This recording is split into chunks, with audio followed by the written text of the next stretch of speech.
ರಾಮಾಯಣ ಪ್ರಶ್ನೋತ್ತರ ಮಾಲಿಕೆ 6. ದಶರಥನಿಗೆ ಪುತ್ರ ವಿರಹದಿಂದ ಸಾವು ಬರಲಿ ಎಂದು ಹಿಂದೆ ಶಪಿಸಿದ್ದು ಯಾರು? ಶ್ರವಣಕುಮಾರನ ವೃದ್ಧ ತಂದೆ ತಾಯಿಯರು. ದಶರಥನ ಅಂತ್ಯದ ನಂತರ ಯಾರಿಗೆ ಪಟ್ಟಾಭಿಷೇಕವಾಯಿತು?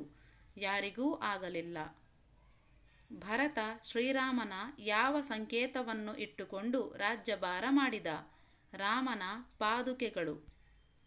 ರಾಮನ ಪಾದುಕೆಗಳನ್ನು ತೆಗೆದುಕೊಂಡು ರಾಜ್ಯಭಾರ ಮಾಡು ಎಂದು ಭರತನಿಗೆ ಸೂಚಿಸಿದ್ದು ಯಾರು? ರಾಜಗುರು ವಸಿಷ್ಠರು. ಭರತ ರಾಜ್ಯದ ಆಡಳಿತವನ್ನು ಎಲ್ಲಿಂದ ಮಾಡುತ್ತಿದ್ದ? ನಂದಿಗ್ರಾಮದಿಂದ. ಭರತ ಅಯೋಧ್ಯೆಗೆ ಏಕೆ ಮರಳಲಿಲ್ಲ? ರಾಮ ನಗರ ಪ್ರವೇಶ ಮಾಡುವವರೆಗೂ ನಾನೂ ನಗರ ಪ್ರವೇಶ ಮಾಡುವುದಿಲ್ಲ ಎಂದು ಪ್ರತಿಜ್ಞೆ ಮಾಡಿದ್ದ. 14 ವರ್ಷದ ನಂತರ ರಾಮ ಬರದಿದ್ದರೆ ಏನು ಮಾಡುವುದಾಗಿ ಭರತ ಹೇಳಿದ? ಅಗ್ನಿ ಪ್ರವೇಶ ಮಾಡುವುದಾಗಿ ಹೇಳಿದ. ಅಯೋಧ್ಯಾಕಾಂಡದ ನಂತರದ ಭಾಗ ಯಾವುದು? ಅರಣ್ಯಕಾಂಡ. ವಿರಾಧನೆಂಬ ರಕ್ಕಸನಾಗಿ ಜನ್ಮ ತಾಳಿದ ಶಾಪಗ್ರಸ್ತ ಗಂಧರ್ವನ ಹೆಸರೇನು? ತುಂಬುರು.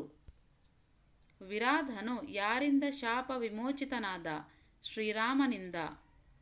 ರಾಮನನ್ನು ಕಾಣುವ ಏಕಮಾತ್ರ ಉದ್ದೇಶದಿಂದ ಜೀರ್ಣವಾದ ದೇಹದೊಂದಿಗೆ ಕಾಯುತ್ತಿದ್ದ ವೃದ್ಧ ಋಷಿ ಯಾರು?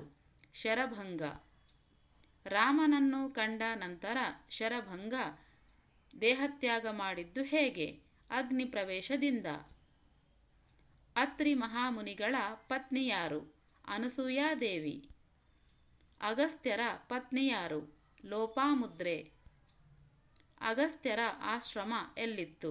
ವಿಂಧ್ಯ ಪರ್ವತದ ತಪ್ಪಲಿನಲ್ಲಿ. ಶ್ರೀರಾಮನಿಗೆ ಆದಿತ್ಯ ಹೃದಯವನ್ನು ಬೋಧಿಸಿದವರು ಯಾರು? ಅಗಸ್ತ್ಯರು.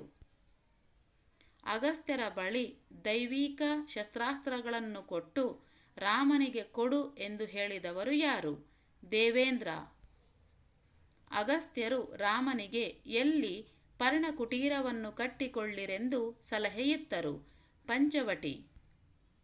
ಹದ್ದುಗಳ ರಾಜ ಯಾರು? ಜಟಾಯು. ಜಟಾಯುವಿನ ಅಣ್ಣ ಯಾರು? ಸಂಪಾತಿ. ಧನ್ಯವಾದಗಳು.